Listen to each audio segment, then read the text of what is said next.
Journeys ahead to Lineage. Chapter 16. Fallen Spark. Written and narrated by T.S. ProArt. All sitting together within Nox's workshop, Jida, her friend group, as well as Nox's friends, all sat around in the living room, drinking hot chocolate and talking about regular life.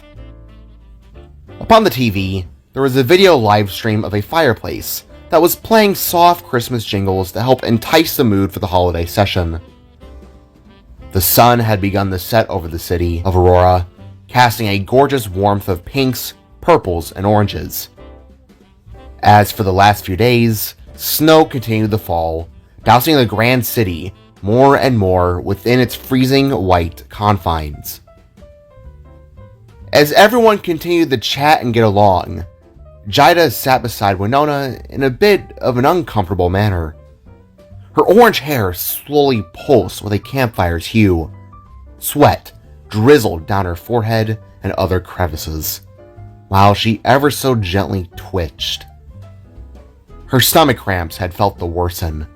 It was as though someone was constantly pinching her insides at random moments. Slowly, she breathed in and out, trying to remain calm to the prospect of her child growing near. "Mother, are you okay?"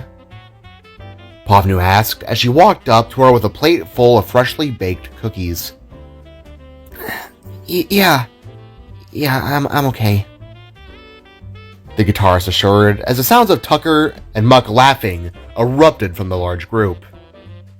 Everyone was in high spirits, so Jida didn't want to alarm everyone. But even then, Pavnu, along with Winona, could tell something was up. "Hey, are you sure you're alright?" the field reporter asked her dear friend, making Andy, who was beside Specs, turn their head with a raised eyebrow. Yeah, I'm... Wincing with another internal surge, Jida quickly reached her hand around and clutched her belly. Making an audible groan, she got the attention of everyone within the room, making them all stare with surprised expressions. "Jida, are you alright?" Nox quickly asked as he shuffled his little self over to be by her side. "Do you need anything, hun?" Sarv then inquired, as all attention was now upon the angel within the room. I'm fine, guys. It's just... I think they're gonna be here sooner rather than later. Maybe a day or two." To her words, a mix of glee and nervousness was shared among the odd group. Nobody there knew how to truthfully deal with an infant, but they had all, at least on Nox's side, agreed to help with the baby in any way they could. Just then, a loud sound came overhead. The workshop suddenly rumbled, as though an earthquake had begun without warning. The photo frames along the walls rattled, while the furniture began to vibrate rapidly. "Beezus, what is that?" Ellie yelled, while using Coco of all people as a stabilizer. "Earthquake! We got an earthquake!" Cod exclaimed as he nearly crashed into his fellow Flipside. Suddenly, a flash of purple light came in from the window. Everyone stared in awe towards his aura, before everything suddenly ceased like a snap. Not even a full minute after, the rapid sounds of knocking came from the other side of the front door, with Void shouting through. "Jida! Knock! Anyone! Open the door!" Springing onto her feet, Jida, ignoring the pain, ran straight towards the door, leaving everyone in a state of ponderous awe. "What the hell?" Andy questioned, as Jida, without wasting a second, threw open the wooden slab to winter air. "Blue?" she nervously questioned, before falling wide-eyed to what she was seeing.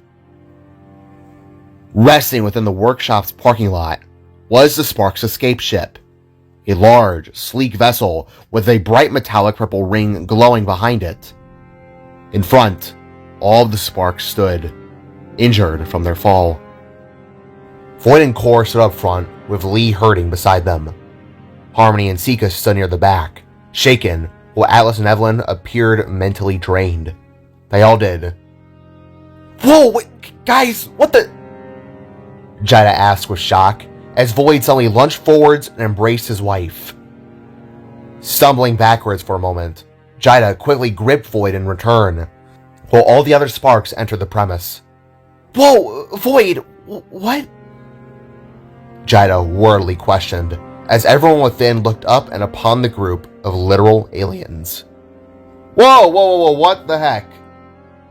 Andy shouted as they practically scooted themselves into the couch's arm. Core, everyone, what are you? Knock gasped out as Void nearly fell to his knees. Core? Wait, whoa, what the heck? Who?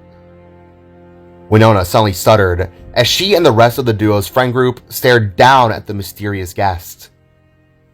Shaking like a freezing dog, Void caught his breath before pulling back, looking absolutely terrified. Honey, what happened? Jida asked again as she gently pressed her forehead against his. Matira, she. The blue spark began to speak when Atlas, in a fit of rage, threw his katana upon the floor, making Taylor jump into Ellie's arms in shock. Lying piece of clunk-scrapping god-snapping god-snapper! He cried before surging green and punching the wall so hard that it broke. She lied to us. She lied to all of us! Core angrily roared, with his horns beginning to glow with a hot orange shine. Wait, what happened, y'all? Sarv demanded to know, as all the sparks began to pace. Where the hell do we even begin? I don't even... My darken's scared. Evelyn wept as she sat on the floor with her head in her hands. All the while, Void's old friend group just stared with complete shock at what they were seeing. Jida, everyone, Matira, she lied to us. She used us. The reformatter, it's a doomsday device. It's a machine that is designed to drain planets. Void shouted with panic and frustration as he still tried to wrap his head around the last hour. What? Jida and the rest of Nox's friends retorted, as the others still stared in disbelief as to what they were seeing. Winona of which, falling eerily quiet upon noticing what Void was wearing. She's got Joby. Talos, he killed Mr. Cogs and it's all falling apart. We don't know. Approaching around, Core placed his hands atop the back of his head, trying to think on what to do next. Whoa, wait, rewind. What do you mean there's a doomsday device? Nox questioned as he approached his family's side. She lied to us, Harmony reinstated, being oddly the most collected in the group. Turns out the reformatter is designed to drain worlds. She never told us the details. She gave us fake blueprints, talked out of her ass. She's gonna drain Earth to resurrect our kind. We're all tricked by our own creator. And now she's got Joby, using her as a freaking conductor. The spark had explained as she took a seat beside Andy, who just stared upon her with confused eyes. Talos killed Cogson, yeah. We tried to stop them, but we were ambushed. We escaped, and Void directed us here to, I think, make a plan. I don't know. Lee added, as she did her best to hold back tears. In disbelief, everyone looked to one another, completely baffled by all that had been heard. Come, let's go to the garage. Get you all some drinks, food, something, to help clear your minds. Jet suggested as he rolled up upon his two-wheeled feet and placed an arm around Void. To this, he and the other Sparks agreed, as they continued to try and accept the events that had just happened.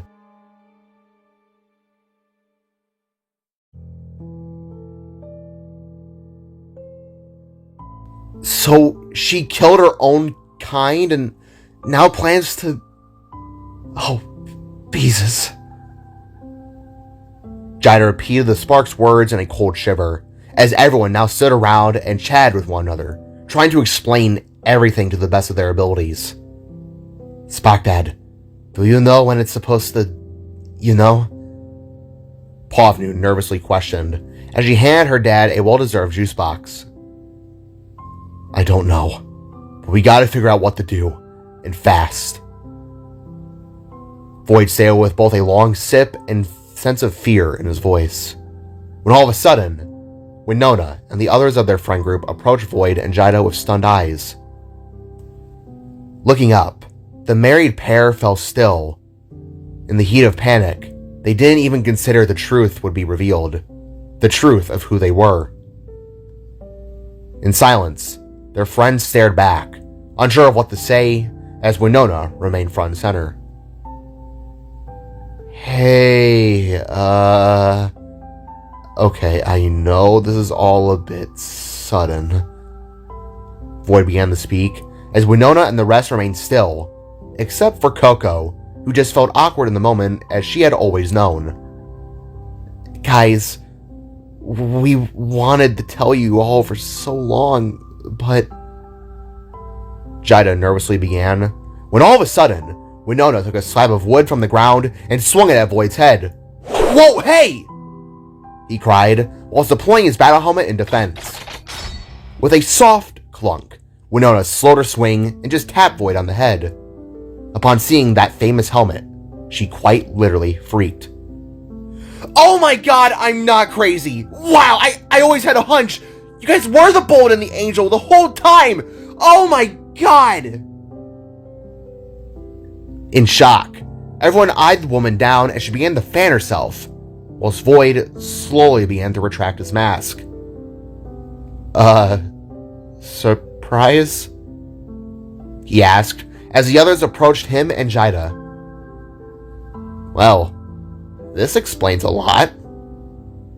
Taylor mumbled with a half smirk on his face, while Ellie just stared with a befuddled expression. You mean to tell me you guys are also close friends with my father? That's weird. She awkwardly stated, while Muck just remained in shock. We truly did want to tell you all, but with school, the rise in crime, you guys always being around us, we just didn't want you to get hurt. You understand, right?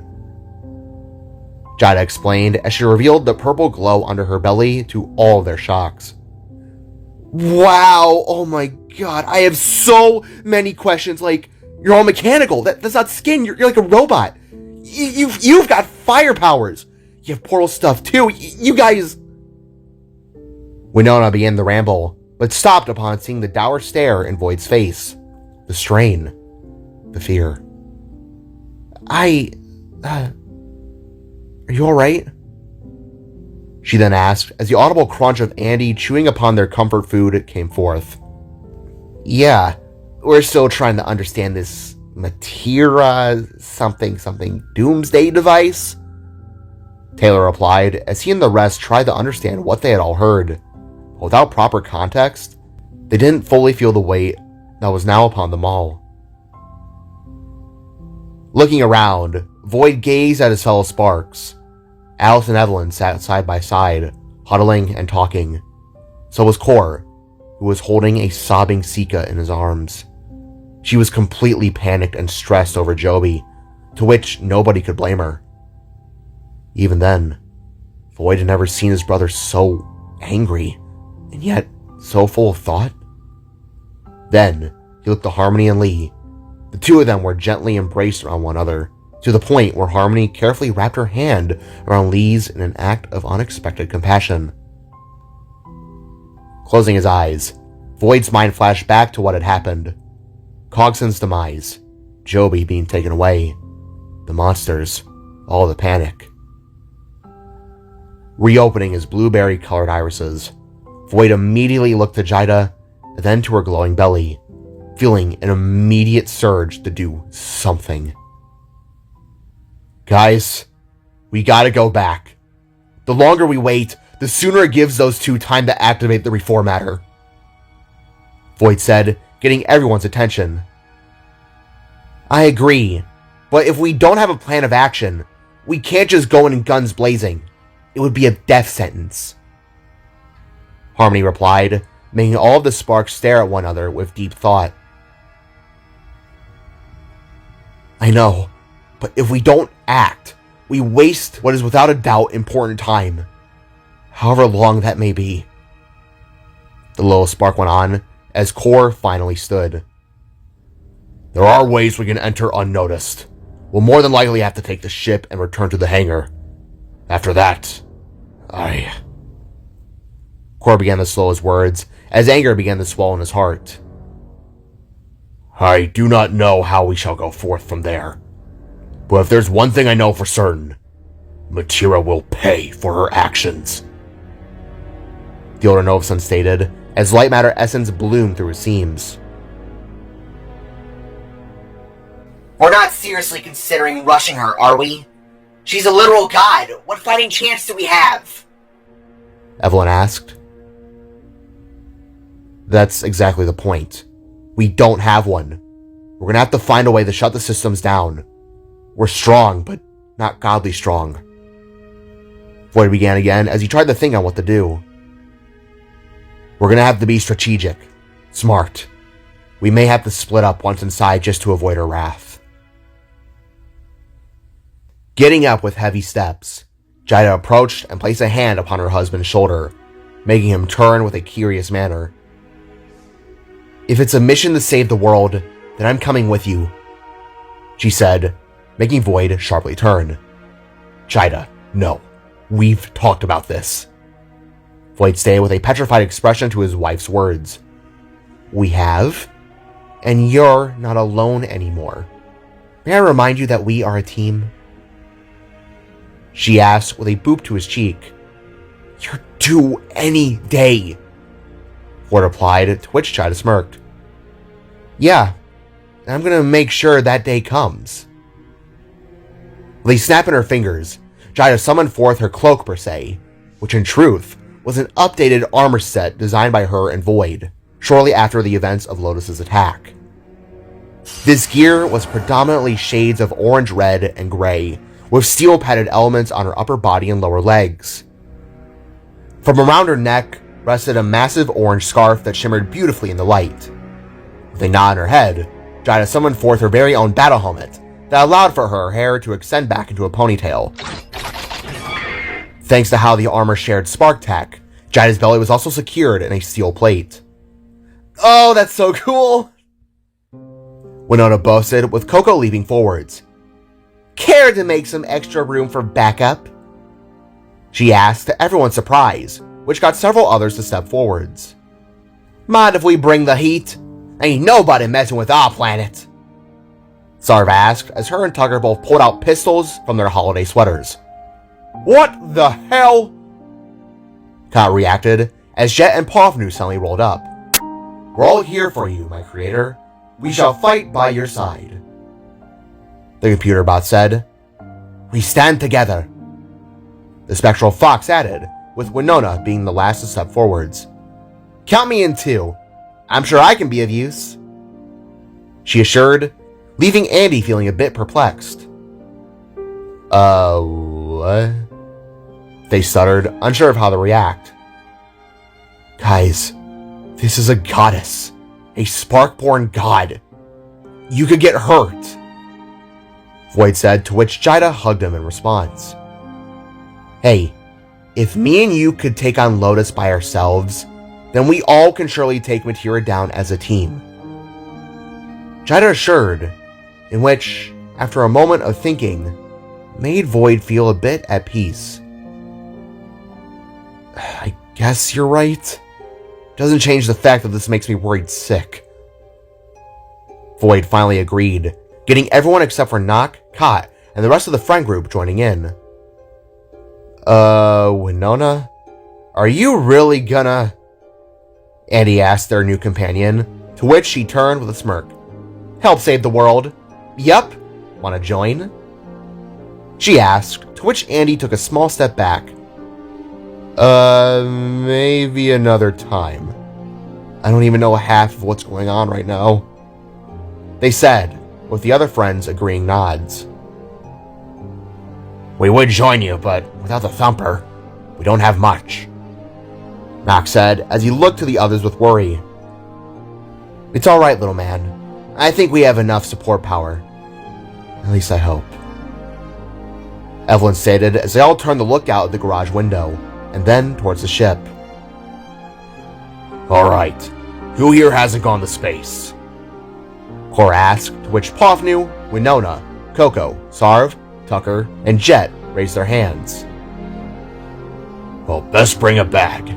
It's not going to be an easy flight, he said before storming towards the door in a fit of determined rage. Guess we'll see you guys around, Winona stated with a brave smirk that left her friend group wordly stunned, and Andy wondering what kind of friendship they just started.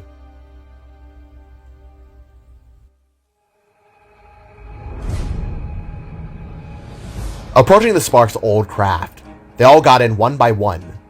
Side by side, they all sat in the familiar wall-lined seats, while all feeling a wave of uncertainty, fear, as well as determination. Fancy tech, Pofnu complimented as her and Jet sat side by side. Oh man, this is insane! Is this an alien craft? Wait a second, are you guys actually aliens? Winona asked in a giddy manner as she looked to Void, who was starting to strap Jida into her seat. Yeah, basically. I'm not actually a bullhorn. I'm a being known as a Spark, a reality defender. Also, the multiverse is real, by the way.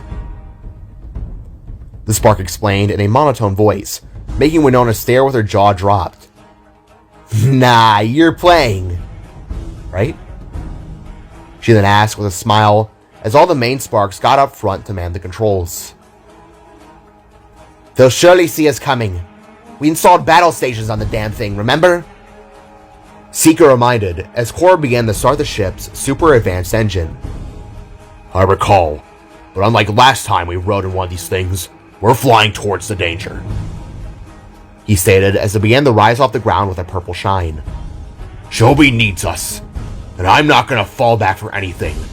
I've lost too many kids to lose another one, Cor boasted with a cold shiver. We're saving our daughter and this world, he then exclaimed as with one hard lurch, the ship blasted off and soared high into the sky. Down below, everyone who stayed behind waved while also taking note of the faint outline of the reformatter within the sky. Oh, pieces, Mac whispered as a wave of true fear began to engulf him and everyone else.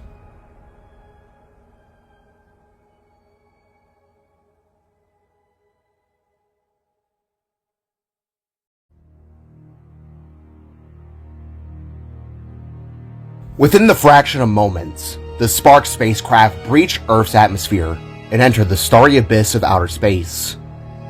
Within, there was a short moment of turbulence. Stomachs turned, heads spun, but thankfully, nobody vomited their guts out. And breached, Alice stated, while turning on the gravity systems within the craft. Whoa, jeez! Tucker nervously laughed, as his massive belly raised up and down like a wobbly ball. Oh, awesome! Winona cheered with bewilderment, as she quickly turned to look out the window, being absolutely ecstatic to be in outer space. Baby's first space ride, Jada joked, to which Void simply smiled, but kept visible concern in his eyes. Alright, here's the plan. We breach the docking bay and split off into several teams. Me and Sika will make our way to the Mattervat's top, while everyone else goes to the lower compartments to break the systems. We will use that as a distraction to buy time and hopefully damage the reformatter to an unoperational state, Cor elaborated as he kept his eyes locked on the giant machine in the distance. Jida, Pofnu, Coco, and Winona, you guys stick with me, Void asked, to which they all nodded in agreement. I'll take Evelyn, Sarv, Tucker, and I guess the computer, Atlas cautiously stated, leaving only Lee and Harmony to nod at each other as their own team. We're getting ready to engage. The reformatter will surely detect our own matter essence at any given moment. Be ready to brace, Sika called to the others over her shoulder, who tightened their restraints in response. Question. What kind of battle stations did you guys exactly create?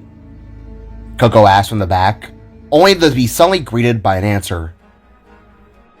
From the top of the Reformattor's upper half, a spherical hatch opened up, revealing a glowing, mechanical, holographic yellow eye that was purposely made to be an intimidation display to ward off threats. With its holographic pupil shrinking, tons of hatches and slots open around the large craft, revealing hundreds of turrets, cannons, and weapons, all trained right upon the approaching ship that was like an ant compared to its absolute mass. Oh, never mind. The frog croaked with worry as everyone prepared for what was to come. Hang on! Corey yelled as he punched the ship into full gear. In another lurch, their small craft blasted forwards in a spiraling manner. Within, everyone held on tightly, void of which, gripping on the Jida in a pure state of dread. Upon noticing the rapid movement, the Reformatter began to rain fire down upon the ship. Thousands of energized blaster bolts descended down towards the Sparks and their allies, forcing Core to evade in sharp turns and spins. Fall to pieces! Poppy cried, having a queasy nature to her voice, while everyone else made noises of shock. Reroute half of the power to the shields, Lee!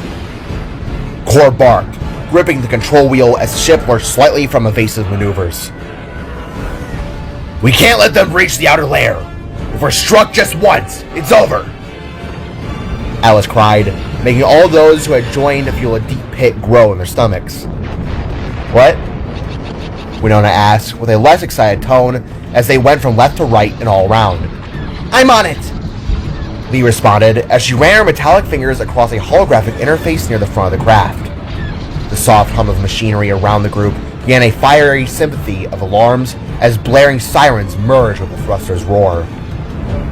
Outside, the dark void of space was continuously pierced by streaks of vibrant and endless sea of blaster fire hurtling towards them, each bolt with the promise of danger. One laser barely grazed the ship's shield, sending a tremor through the craft, making Sika curse under her breath. Duh! I would say Matira give us strength, but frankly, I'd rather not, nor ever again.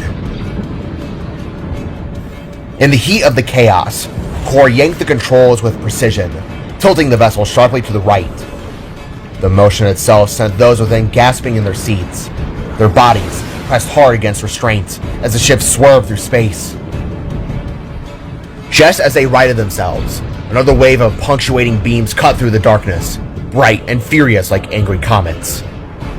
Void's heart raced as he counted the ticks between each attack, his adrenaline heightening with every hostile shot. Keep us moving! Don't let them get a lock on us! He shouted, his voice resonating over the alarm. Adjusting trajectory! Evelyn called back, with beads of sweat forming on her brow. Core, with another yank, executed a sharp roll, spinning the craft into an agile barrel maneuver. The ship's hull groaned as it spun, while the whirlwind of the cosmos outside blurred into a dazzling image of stars. We're close, but we're gonna need to go faster if we wish to make it inside! Alice boasted, fear continuing to swell in his heart. Prepare yourselves! I'm gonna get us all there in square! Siggy yelled as her body began to glow red with her spark-born essence. I'm giving her the juice! She said again, whilst punching her fist into the control deck. Like the train from before, the craft ignited red and blasted forward so fast, Core was barely able to keep the ship steady. With one final lurch, the craft crossed through the force field barrier and landed with a screeching, sparking stop within the hangar bay. Spinning around in a circle, the craft nearly crashed against the wall and other ships, if it weren't for the sharp ends below its build, acting as though to be brakes.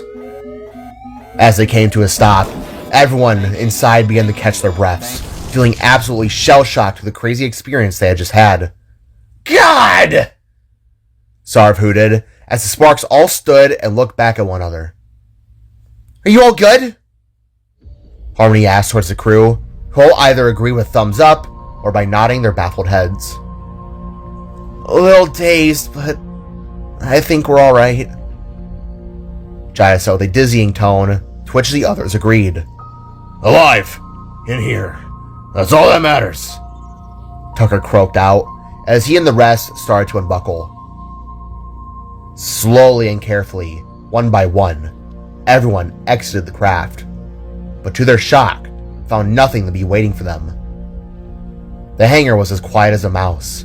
No demons, no Talos, nothing. Odd. Where is everyone? Void whispered as he held his arm cannons ready. That's never good. Be alert, everyone. Core cautiously replied as he and the other sparks glowed with their spark-born energy. I'm assuming this is the part where we split up? Jida asked, to which Core nodded. I'm sending you all a map of the Reformattor's internal blueprints. Take lower routes and disable what you can. Me and Sika will be making our way to the Mattervat's top. The older Novastone explained as he turned the gaze upon the others. Once we get Joby and destabilize the Reformatter, we leave. To this, Void nodded and raised his fist up, gesturing for a bump. Good luck. Nodding, Core returned the gesture before all split off to do what needed to be done. Time was on the clock, and if they didn't work fast, its countdown would reach 0 sooner rather than later.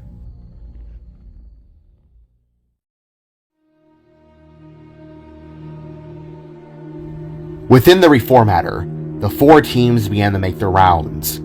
Core and Sika ascended the spacecraft through its elevator shafts to avoid detection. Harmony and Lee found a lower sector with gears and cogs that they rapidly began to shoot and slice apart. Atlas and his team proceeded to make similar actions, ripping out key wires and servos that would begin to slow the process in shutting everything down. As for Void, Jida, Pofnu, Coco, and Winona, they all silently crouched their way through tight corridors within the lower regions. All around them, orange shines and spouting steam hit their ears, creating a tense moment for them all. You guys okay? Void asked while looking over his shoulder to the found family he had made. Fine, just a bit tight, Jida replied, with her helmet retracted and face exposed. Feels like a bad day to have fur, to be honest. Pofnu joked, which made Coco giggle. I can manage. She then added, while Winona continued to look around with wonder. I'm really doing this. Can't say this is how I expected my Christmas break to start, but I'm not complaining. The field reporter gasped out as they all entered a large room, one filled with rotating gears and fans. It wouldn't be the first time you've helped us, only now you know who we are, Jida mentioned, while taking easy steps in order to keep her baby steady. Yeah, but this is on a whole nother level. Dad, if only you could see me now, you'd probably kick my ass. Marching ahead, Void read an approaching door that said the words, Sector Z, with the Spark's vision of an electronic sign being presented. With a huff and push, he opened this door and entered a rather large room. Before everyone's eyes sat an environment that looked akin to an industrial facility, dimly lit and filled with a sense of dread. The walls were constructed out of a metallic, geometric pattern, resembling a honeycomb of triangles. In the center of the room, a large open pit revealed a glowing expanse of molten matter. This energy burned to the same degree as lava, with an intense orange and red light casting long shadows across the room. This light cast the 5 silhouettes upon a fiery backdrop of pulsating panels. The air felt thick with steam, highlighting the power and potential risk of death. And there, with his back turned and working at a lower control deck, was Talos.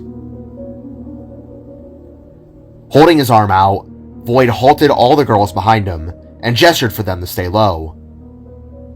As Talos stood, they could all see him looking upon his family photo, gripping it so tightly that its corner began to crease. Taking a long breath, Void slowly marched his way forwards and spoke aloud, not wanting to waste time. "Talos!" he cried while deploying his battle helmet. Without so much as a flinch, Talos slowly turned himself around and looked upon Void with a sagging, tired eye. He appeared miserable. For a short few seconds, the two sparks just stared at one another before the yellow spark began to speak. "I already took the life of one of our brothers. Don't make me take another," he gruffed as the others watched on with a nervous state of expressions. The air was warm and crisp. Flakes of dissolving matter soared past them all like ash as a literal ring of fire rested below the glowing light. "Talos, I understand you're hurting. I know what it's like to lose it all.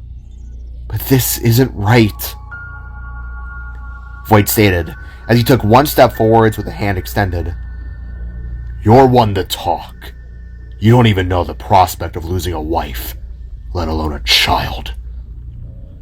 Talos snapped back as he looked to the side with billowing sorrow.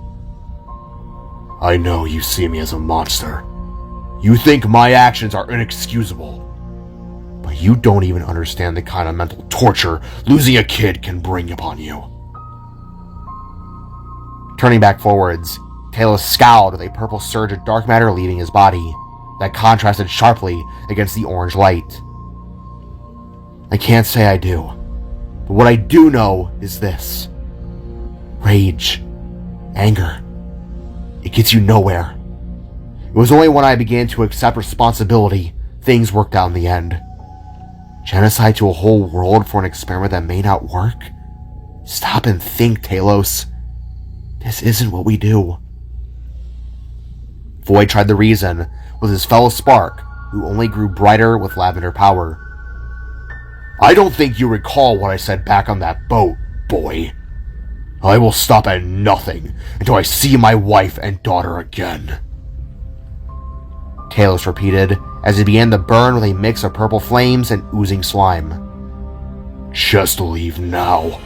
By all means, bring everyone aboard if you so wish. Don't make me hurt you, Void." Approaching up beside him, Coco, Pofnu, and Jida stood, ready to fight, while Winona slowly huddled down near a back generator. "So be it. I warned you," the fallen spark replied, as the metal half of his face covered the rest of his head, revealing a sharp steel, one-eyed battle helmet that steamed with purple rage. With swift movement, Talos lunged forwards as his arms began to sprout dark matter blades, slicing through the air as he aimed directly at the blue spark's chest. In the nick of time, Void sidestepped just as the blades missed him by mere inches.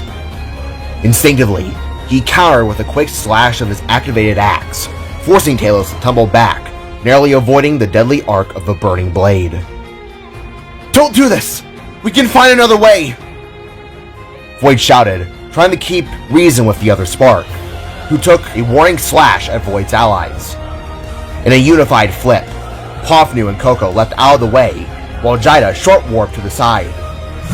Whirling back around, Talos charged his body again and shouted a roar that echoed through the matter room. Releasing a pulse, he blew the girl's back on the ground as his matter weapon struck upon Void's axe. A cold sweat broke across Void's brow as he deflected and rolled away, regaining his footing just in time to see Jida whirling around and activating her mask. Raising her hands, she blasted fire upon the fallen spark. As Talos stumbled to the flames, Coco jumped in with a roundhouse kick that sent the bigger spark flying into Pofnu's tail smash. Void's heart raced as the three began to work in unison. Regaining himself, Talos sprouted his wings and began to levitate, transforming his left arm into its canonized form. With it, he began to shoot down upon them all, leaving everyone to scatter. "Enough of this! We're getting this done quick and easy!" The yellow spark roared, determination surging through him as he launched himself back down into the fray. At landfall, he unleashed a fury of strikes aimed directly at Void, who danced around him, but he knew he was playing with fire. Void had to turn the tide quickly if he wished to survive. With one decisive move, Void spun to the left, drawing Talos off balance, and then pivoted sharply to parry the spark's matter. With another turn, Talos swung his matter blades. The clang of metal and muck resonated, sending vibrations through their bones as the weapons clashed. But as darkness pierced the air, a blast of cosmic fire surged from Jida, striking Talos again in the shoulder and sending him staggering back. Pain flared up, but Talos scowled through the discomfort. He was still standing. Drawing upon his inner strength, Talos fought through the haze of pain. He now focused on Jida, who flanked him again in a warp. But this time, he anticipated her movement and attempted to catch her by the throat. Yet, before he could do as such, Winona ran up from out of nowhere with a found slab of metal in her hands. With one sharp smash, she clashed it across Talos' face, before Pofnu snagged her to safety.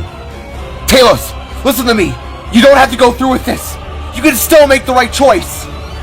Void wailed as his body began to surge with powering up electricity. "Please just think for a moment! What would Astra and Titania..." Void tried to say, before getting cut off again. "Keep their names out of your damn mouth!" In a fit of rage, Talos began to rapid fire his gun upon everyone. Void dodged, Jida short-warped, Coco leapt, and Pofnu did her best to keep Winona out of danger. "Talos, please, don't do this!" Void tried to reason, as he retracted his axe and raided his Nova Blades. "I could give a hot scrap about your words, boy. If you stand against me in my life, you'll die just like Cogson." Talos screamed in anguish as he continued to shoot and create a mess of steam and smoke. "I'll kill your wife, and then your kid."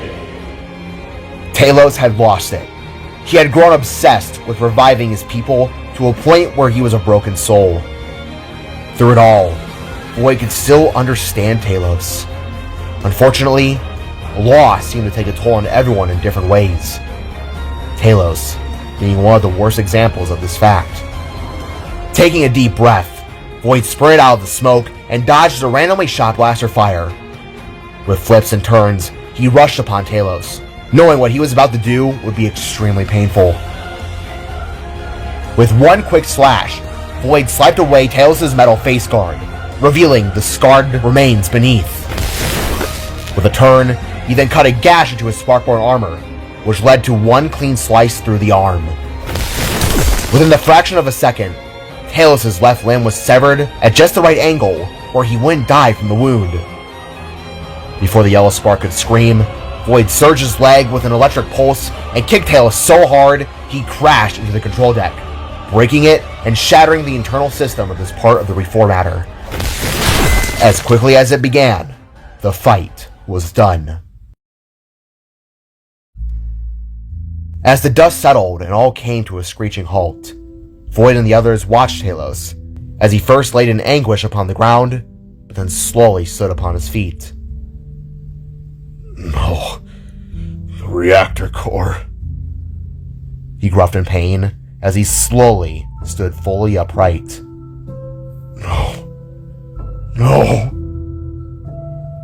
He repeated again, while looming akin to a zombie standing upright.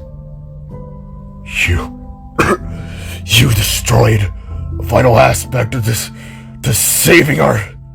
You...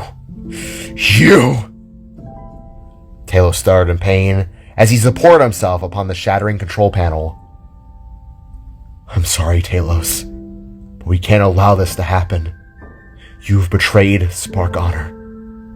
But you can still help us stop this," Void stated as he held a hand out for his fellow Sparks.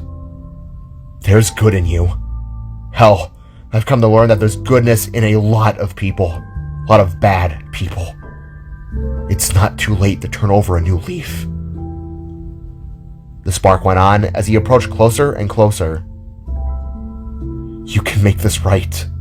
You saved everyone before. You can save them again, and so many more. Please, remember who you are."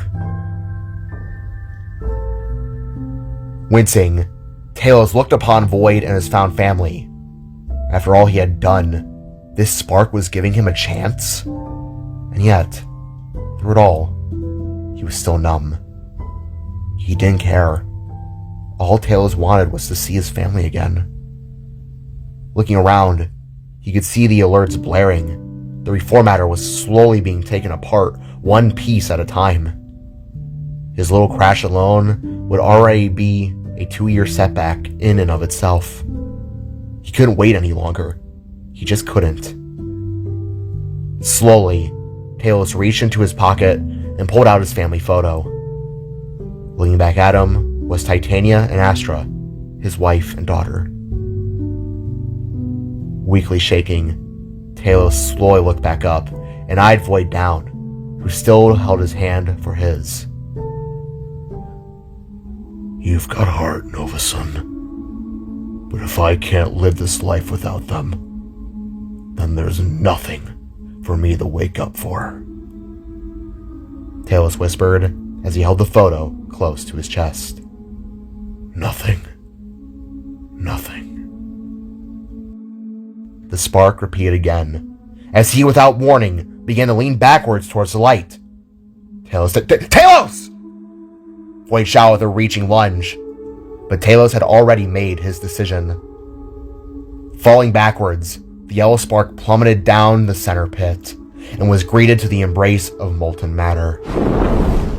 Within a flash, a gust of fire arose, making all those above shout in shock to what they just witnessed. No! Void screamed in horror as he and the rest ran to the ledge and looked down. The only thing that was left of Talos was the photo of his family, shriveling away to nothing but flames. No, I could have helped him. We could have done something. I could have helped him. Void screamed in dismay before feeling a warm hand rest upon his shoulder. Turning, he was met with Jida, who had retracted her mask.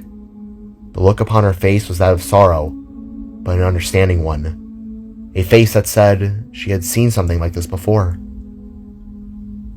He made his choice, Blue. You tried. That's all that matters. She assured, as the others looked down with saddened horror to what they just witnessed. He could have changed. He could have changed. Void replied, as a deep wave of regret engulfed his soul. Talos made an evil decision, yes, but he was still a spark, another that was now added to their lessening numbers. Come on, we should regroup with the others. I think our job here is done. Winona said while adjusting her glasses, as they all looked upon the battle damage. Yeah, let's go, Coco replied as she turned heel with Pofnu and Winona following in tow. With a small, gentle tug, Jida pulled Void away from the scene. All the while he was thinking that he truly could have helped Talos. Perhaps now, that one-eyed spark had his wish fulfilled.